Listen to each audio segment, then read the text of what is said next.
Hello everyone, welcome back to my new vlog. ಇನ್ನು ಯಾರೆಲ್ಲ ನನ್ನ ಚಾನಲ್ ಸಬ್ಸ್ಕ್ರೈಬ್ ಮಾಡ್ಕೊಂಡಿಲ್ಲ, ದಯವಿಟ್ಟು ಹೋಗಿ ಚಾನಲ್ನ ಸಬ್ಸ್ಕ್ರೈಬ್ ಮಾಡಿಕೊಂಡು ವಿಡಿಯೋನ ಸಪೋರ್ಟ್ ಮಾಡಿ.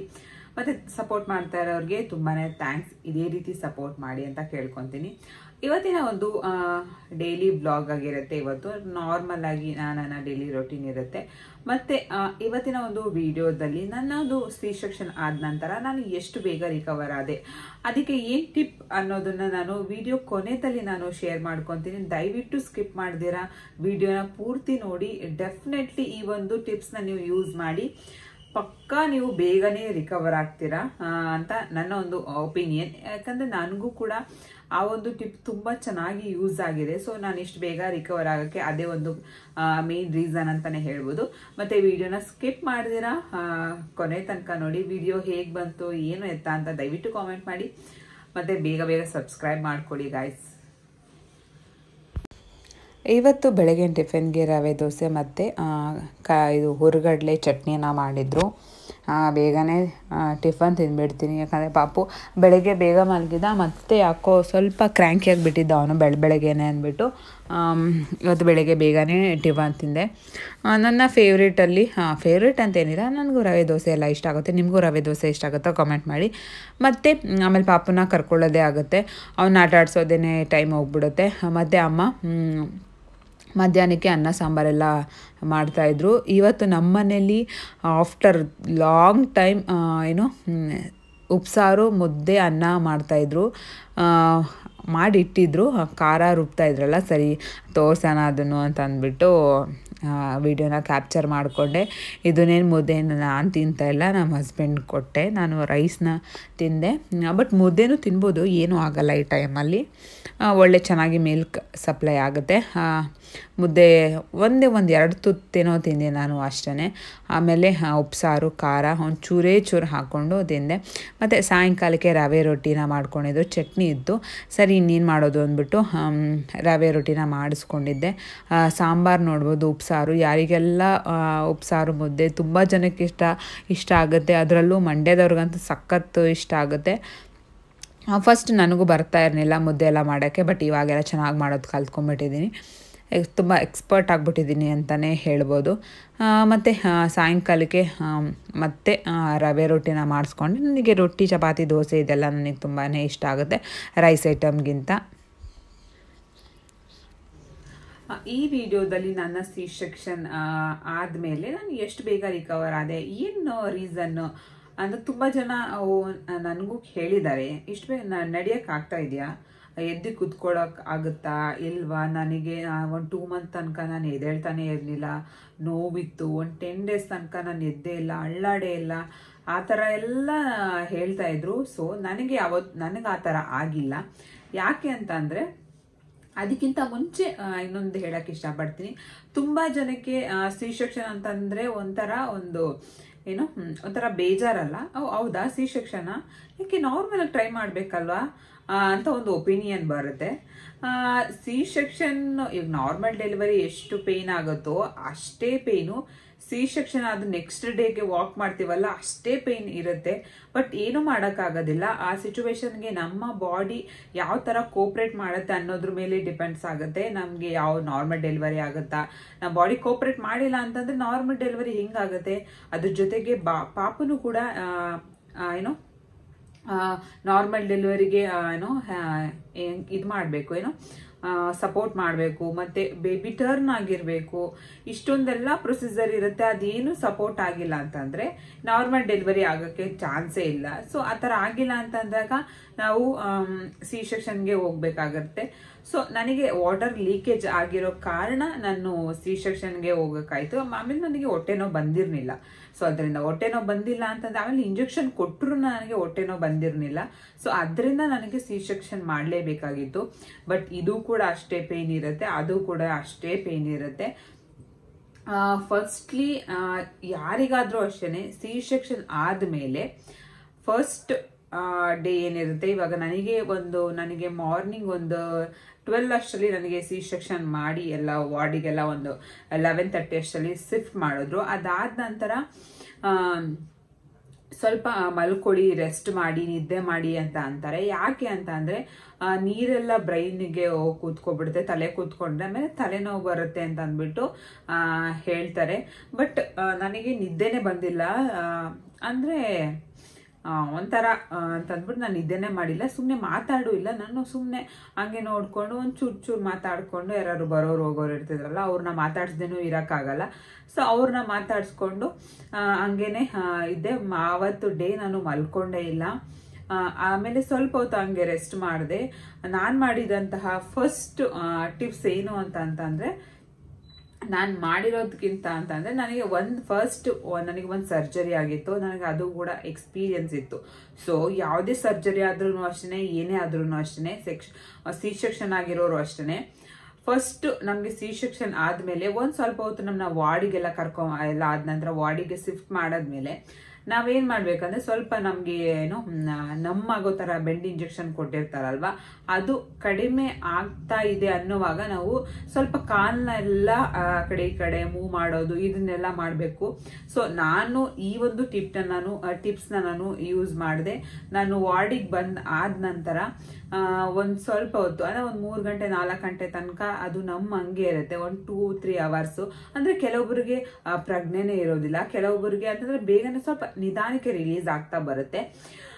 ಒಂದ್ 3-4 ಗಂಟೆ 4 ಗಂಟೆ ಆದಾಗ ನಾನು ಏನ್ ಮಾಡ್ತೆ, ಒಂದ್ ಸ್ವಲ್ಪ ಆ ಕಡೆ ಒಂಚೂರು ಹಿಂಗೆ ಅಲ್ಲಾಡ್ಸೋದು, ಕೈ ಕಾಲ್ಗಳನ್ನ ಅಲ್ಲಾಡ್ಸೋದು. ಮತ್ತೆ ಡಾಕ್ಟರ್ ಕೂಡ ಬಂದು ಹೇಳ್ತಾರೆ, ತುಂಬಾ ಡಾಕ್ಟರ್ಸ್ಗಳು ಆಗ್ಲಿ ಯಾವುದೇ ಒಂದು ಹಾಸ್ಪಿಟಲ್ಗಳಲ್ಲಾಗಿ ಏನ್ ಮಾಡ್ತಾರೆ, ಸಿ ಸೆಕ್ಷನ್ ಆದ ನಂತರ ರೆಸ್ಟ್ ಮಾಡಿ, ಏನು ಮೂವ್ಮೆಂಟ್ ಮಾಡಬೇಡಿ, ಆರಾಮಾಗಿ ರೆಸ್ಟ್ ಮಾಡಿ ಅಂತ ಅನ್ಬಿಡ್ತಾರೆ. ನಿಜವಾಗ್ಲೂ ಅದನ್ನ ಯಾವತ್ತೂ ಮಾಡಕ್ ಹೋಗ್ಬಾರ್ದು.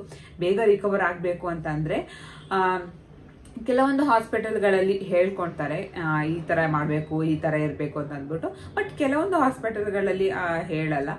ಸೊ ನಾನು ಹೋಗಿದಂತ ಹಾಸ್ಪಿಟಲ್ಗಳಲ್ಲಿ ನಾನು ಶಿಫ್ಟ್ ಮಾಡಾದ್ಮೇಲೆ ಬಂದು ಅವರೇನೆ ಸಿಸ್ಟರ್ಸ್ಗಳು ಮತ್ತೆ ಡಾಕ್ಟರ್ಗಳೆಲ್ಲ ಬಂದ್ಬಿಟ್ಟು ಕಾಲೆಲ್ಲ ಮೂವ್ ಮಾಡಕ್ ಆಗ್ತಾ ಇದೆಯಾ, ಏನು ಎತ್ತ ಅಂತ ಅಂದ್ಬಿಟ್ಟು ಎಲ್ಲ ವಿಚಾರಿಸ್ಬಿಟ್ಟು ಕಾಲ್ನ ಈ ತರ ಏನಿದೆ ಅದನ್ನ ಈ ತರ ಹಿಂಗೆ ಮಡ್ಚಿ, ಈ ತರ ಹಿಂಗ್ ಮಡ್ಚ್ಬಿಟ್ಟು ಎರಡೂ ಕಾಲ್ನ ಸ್ವಲ್ಪ ಮೂವ್ಮೆಂಟ್ ಮಾಡಿ ಅಂತ ಅಂದ್ಬಿಟ್ಟು ಅವರು ಹೋದ್ರು. ಅವ್ರು ಹೋದ್ಮೇಲೆ ನಾನು ಸ್ವಲ್ಪ ಕಾಲ್ನ ಹಂಗೆ ಹಿಂಗೆ ಮೂವ್ಮೆಂಟ್ ಮಾಡೋದು, ಒಂದ್ ಸ್ವಲ್ಪ ಲೆಫ್ಟ್ ತಿರ್ಕೊಳ್ಳೋದು, ರೈಟ್ಗೆಲ್ಲ ತಿರ್ಕೊಳ್ಳೋದು ಸ್ವಲ್ಪ ಕಷ್ಟ ಆಗುತ್ತೆ.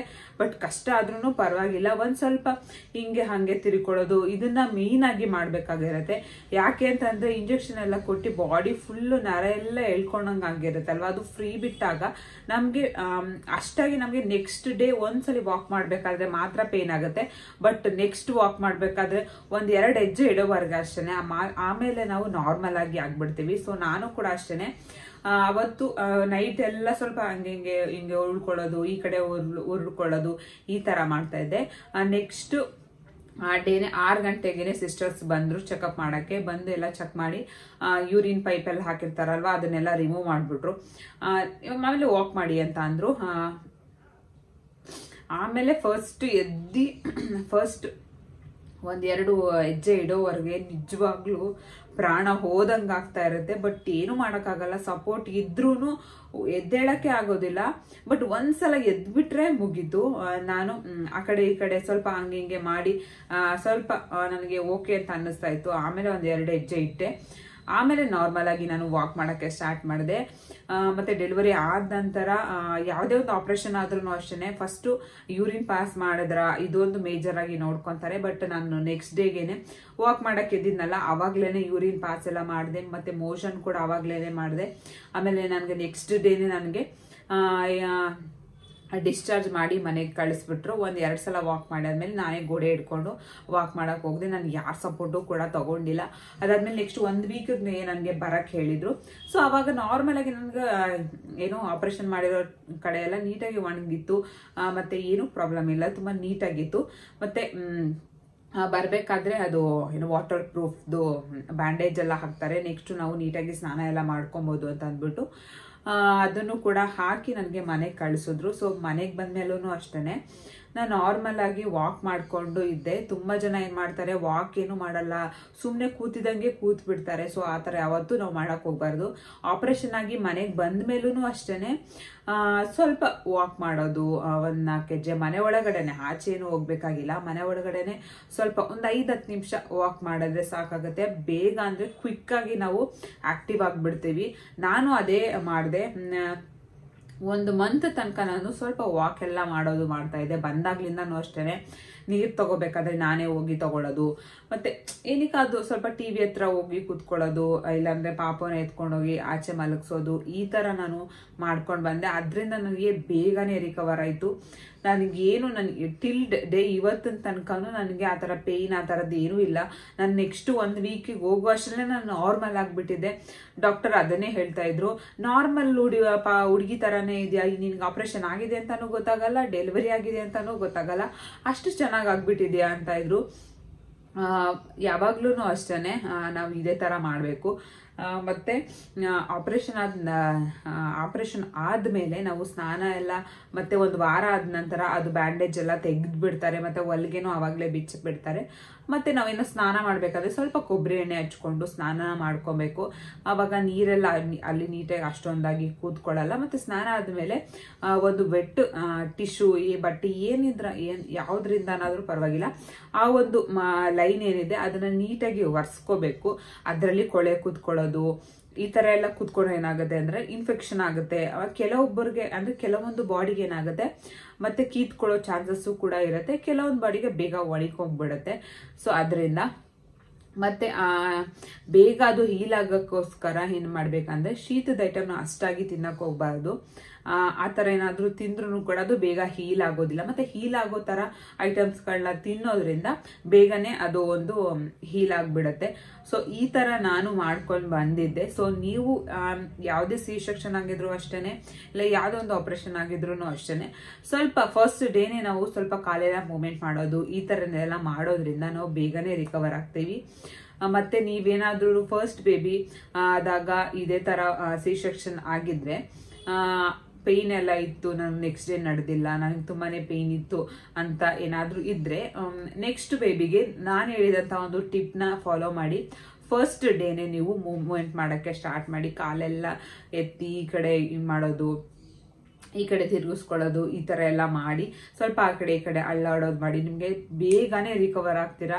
1 ವಾರನೂ ತಗೊಳ್ಳೋದಿಲ್ಲ. ಮತ್ತೆ ಬೇಬಿ ವೆಯ್ಟ್ಗಿಂತ ನೀವು ಜಾಸ್ತಿ ವೆಯ್ಟ್ನ ಲಿಫ್ಟ್ ಮಾಡೋಕೆ ಹೋಗ್ಬಾರ್ದು. ಟಿಲ್ ಒಂದು ವರ್ಷದ ತನಕನೂ ನಾವು ಏನು ಅಷ್ಟಾಗಿ ವೆಯ್ಟ್ನ ಲಿಫ್ಟ್ ಮಾಡಬಾರ್ದು.